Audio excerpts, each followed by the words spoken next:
একজন সন্তান যখন প্রবাসে যায়, এই সন্তানের জন্য যে একজন মা কত কষ্ট করে, একজন মা সন্তানকে যে তিলে তিলে কিভাবে মানুষ করে। বাগেরহাট মোল্লার হাটের ঘটনা। আমি একটা মাঠে প্রায় 5 বছর টানা মাহফিল করেছি। ওই বাজারে ইব্রাহিম খলিল নামের একজন বড় ব্যবসায়ী, বাজারের সবচেয়ে বড় ব্যবসায়ী। এই ইব্রাহিম খলিল ভাই আমার এতটা ভালোবাসেন, মনে হয় যেন কলিজাটা আমারে কেটে দিয়ে দিবেন, এই ধরনের মহব্বত ভালোবাসা। উনি মাহফিলটা পরিচালনা করে, বাজারের বড় ব্যবসায়ী। একদিন প্রথম বছর যেদিন ওনার মাহফিলে গেলাম, আমার কয় ওস্তাদ মা বাবা নিয়ে একটু কথা বলবেন। যত বক্তা গেছে সবারে সাবজেক্ট দিছে একটাই, সবাই মা বাবা নিয়ে কথা বলবেন। আমি কই সেকেন্ড বক্তা অত দেখি এই ওয়াজ করলো, দ্বিতীয় বক্তা আমি আখেরি বয়ান করবো, আমারও কয় আপনি এই ওয়াজই করবেন। আমি কই মানুষ কি কইব যে হুজুরা বুঝে আরো ওয়াজ জানেই না। কয় না হুজুর আপনি এই ওয়াজটাই করবেন। আমি বললাম কেন? ইব্রাহিম ভাইয়ের কান্না মনে হয় যেন আল্লাহর আকাশটা ভেঙে পড়বে। আমি কই ভাই কাঁদেন কেন?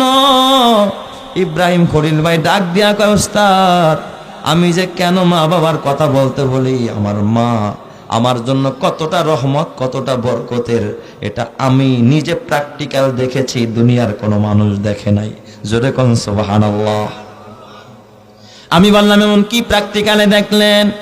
ইব্রাহিম ভাই আমার ডাক দিয়া কয় ওস্তাদ আমার মা একজন ভিক্ষুক ছিলেন, ভিক্ষুক। আমার মা 5 দুয়ারে মানুষের বাড়িতে বাড়িতে ভিক্ষা করত। আমি জন্মের পরেও দেখেছি আমার হাতটা ধইরা ধইরা আমার মা ভিক্ষা করতে যাইত। আমার মা মানুষের বাড়িতে বাড়িতে ভিক্ষা করত। মাঝে মাঝে খয়রাতের চাউল উঠাইয়া মাঝে মাঝে কারো বাসার থেকে কিছু ভাত আনতেন, ওইগুলো আমারে খাওয়াইতেন।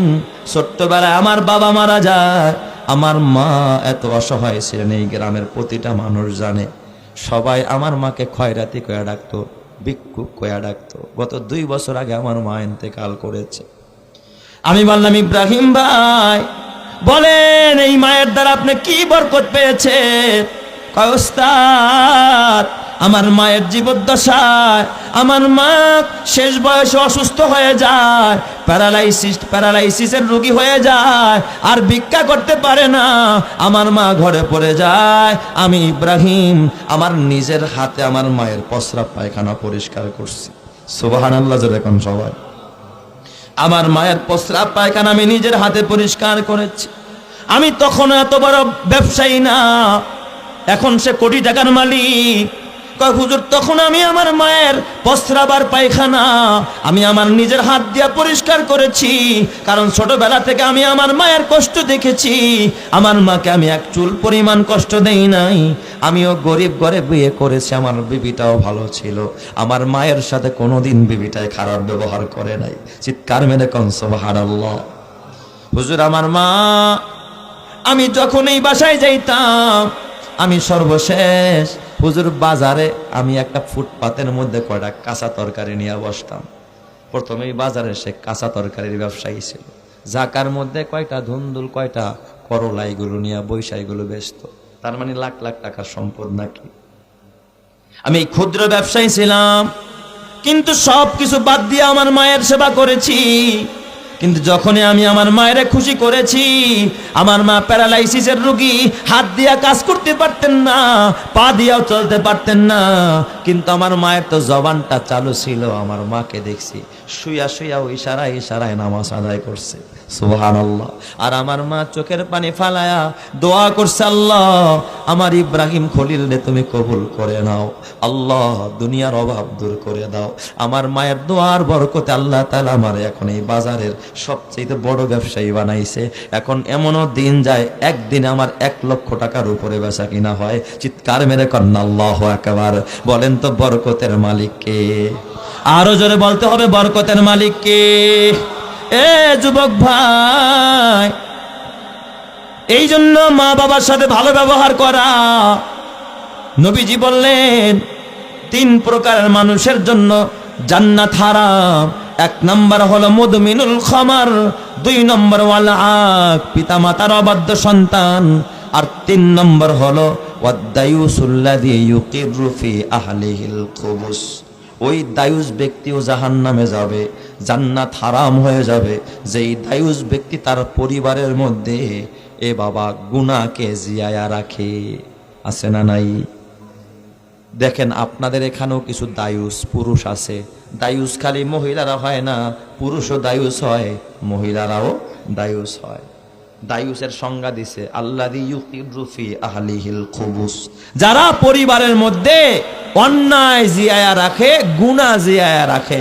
বলেন তো কোন স্বামী যদি ঘরের মধ্যে খালি টেলিভিশন, নাটক, সিনেমা, তারপরে এই অন্যায়, অশ্লীলতা, বেহায়াপনা জিয়ায়া রাখে, বলেন তো সে দায়ুস কিনা? নিজেও বেপরদায় চলে, বিবিরেও বেপরদায় চলায়, নিজেও গান শুনে বিবিরেও গান শোনায়, আর বলে ফ্রি মাইন্ড। আমার ঘরের মধ্যে কোনো ফ্রি মাইন্ড নাই, কেউ কাউরে মাইন্ড করে না, ছেলে মেয়ে মা বাবা একসাথেই বৈশা গান শোনে। আমি মনে করি এটা তো বাবা সভ্য পরিবার, ভদ্র পরিবারের লক্ষণ না। যেই পরিবারের যুবক ছেলেটা, যুবতী মেয়েটা, বৌমা পুত্র সহ সবাই একসাথে নোংরামি জিনিস দেখে, নেকের জিনিস দেখে, ওই পরিবারের বিবেক বলতে কিছু নাই। এটা হায়ওয়ান, জানোয়ারের পরিবারে পরিণত হয়েছে। কথা ঠিক কিনা? আরেকটা উলঙ্গ মহিলার নাচ দেখো, যুবক ছেলেটারে পাশে বসায়া, মেয়েটা বৌমারে পাশে বসায়া, এটা ফ্রি মাইন্ড নয়, বরং তোমরা বেহায়া। কথা ঠিক না? ঠিক যাবে। আল্লাহর নবী বলেন হায়া শুবাতুম মিনাল ঈমান, লজ্জা এটা নবীদের সুন্নাহ। আর লজ্জা হলো ঈমানের অঙ্গ। যার জীবনে লজ্জা যত বেশি, তার ঈমান তত বেশি। কথা ঠিক না? ঠিক যাবে। কারণ এ আমার বাবা মুসা কালিমুল্লাহ, বলেন তো মুসা নবীর মধ্যে লজ্জা আছে না নাই? মুসা নবীর যুগে তার উম্মতেরা ল্যাংটায় গোসল করত। কি করত? ল্যাংটায় গোসল করত। তখন তারা তো পোশাক ছিল না। আপনার কষ্ট হইতেছে? শেষ করে দিব বাজান, এই অল্প সময় নেব, বেশি সময় আর নেব না। মুসা নবীর উম্মতেরা এরা উলঙ্গ হইয়া এরপরে লুঙ্গি উপরে রাইখা গোসলে নামতো। আমাদের দেশেও দেখবেন বর্ষাকাল আইলে ছোট ছোট পোলাপান, কিশোর যারা আছে, লুঙ্গি রাইখা এই যে ডুব মারে, উরে বাপরে বাপ, মায় খুঁজা পায় না, পোলায় কই গেল, রাস্তায় বাইরে দেখে লুঙ্গি গাছের লগে বাজাই না, কয় বুঝছি ও পাইনতে নামছে পাগলাটা। লাঠি নিয়ে মা দাঁড়ায় থাকে। আছে না নাই? লাঠি নিয়ে আজকে আয়, আসলেই আজকে সাইজ করবো। আছে কিনা জোরে? ডুবাইতে ডুবাইতে এই বিলের মধ্যে গেছে গা, খালি ডুবায় আর ডুবায়, লুঙ্গি উপরে রাইখা তারপরে ল্যাংটা হয়ে নিচে নামছে। ওই মুসা নবীর উম্মতেরা এইভাবে ল্যাংটায় গোসল করত। মুসা নবীও বস্ত্রের অভাবে তিনিও লুঙ্গিটা খুলা তারপরে গোসল করত। কিন্তু ওরা লোকালয়ে সবার সামনে গোসল করত। পয়গম্বর মুসা আলাদা নির্জনে গিয়া, যেন দুনিয়ার কেউ না দেখে, ওই জায়গায় লুঙ্গিটা খুলা তারপরে গোসল করত। চিৎকার মেরে কোন সুবহানাল্লাহ। তখন এই সবাই কানা ঘুষা শুরু করছে, কয় মনে হয় মুসা নবীর এক সেরা রোগ আছে। শেষ করে দেবেন? ঠিক আছে, আচ্ছা। মুসা নবীর কি আছে? এক শিরা রোগ আছে। এক শিরা রোগ না থাকলে আমাগো লগে গোসল করে না, সবাই মিল্লা জিল্লা একসাথে সে আলাদা গোসল করে। বুঝছি মুসা নবীর কি আছে? এক শিরা রোগ আছে। নাউজুবিল্লাহ কবেন না সবাই? আল্লাহ তাআলা এমা টেমা এই সমস্ত উল্টা পাল্টা লোকরে কখনো নবী বানায় না। আল্লাহর পয়গম্বর মুসা আলাইহিস সালাম, তার ব্যাপারে যখন বদনাম ছড়ায়, আল্লাহ তাআলা চাইলেন মুসা নবীর বারাত প্রকাশ করবেন, মুসা নবীর পবিত্রতা উম্মতের সামনে প্রকাশ করে দিবেন। মুসা নবী একদিন গোসলে নামছে, লুঙ্গিটা খুললা ওই নির্জনে একটা পাথরের উপরে রাখছে। সুবহানাল্লাহ বলেন সবাই। বলেন তো মুসা নবী নির্জনে কেন গোসল করে? লজ্জা আছে বলেই তো। লজ্জা আছে। তাহলে লজ্জা নবীদের চরিত্র, নবীদের সুন্নাহ। সব নবীরা লজ্জাশীল ছিলেন। সুবহানাল্লাহ যেরকম সবাই। তো মুসা নবী পাথরের উপরে লুঙ্গি রাখা গোসলে নামছে। গোসল শেষ, উইঠা এবার লুঙ্গি নিবে, লুঙ্গি পাল্টাবে না, এই করছে কি পাথর লুঙ্গি নিয়ে দিছে দৌড়। মুসা নবীর পাথর লুঙ্গি নিয়ে পাথরে দৌড় মারছে। আর পাথর তো যায় যায়, যদি একটু চর অঞ্চলে গাছ গাছালির মধ্যে যেতে আফসোস ছিল না, পাথর খালি দৌড়ায় বাজারের দিকে যায়, যেদিকে লোকে ভরা। সুবহানাল্লাহ যেরকম সবাই। যেই দিকে লোকের সমাগম বেশি ওই দিকে পাথর কয়। মুসা নবী তেমনি মেজাজি মানুষ, রাগী মানুষ, কয় সাউবি হাজার,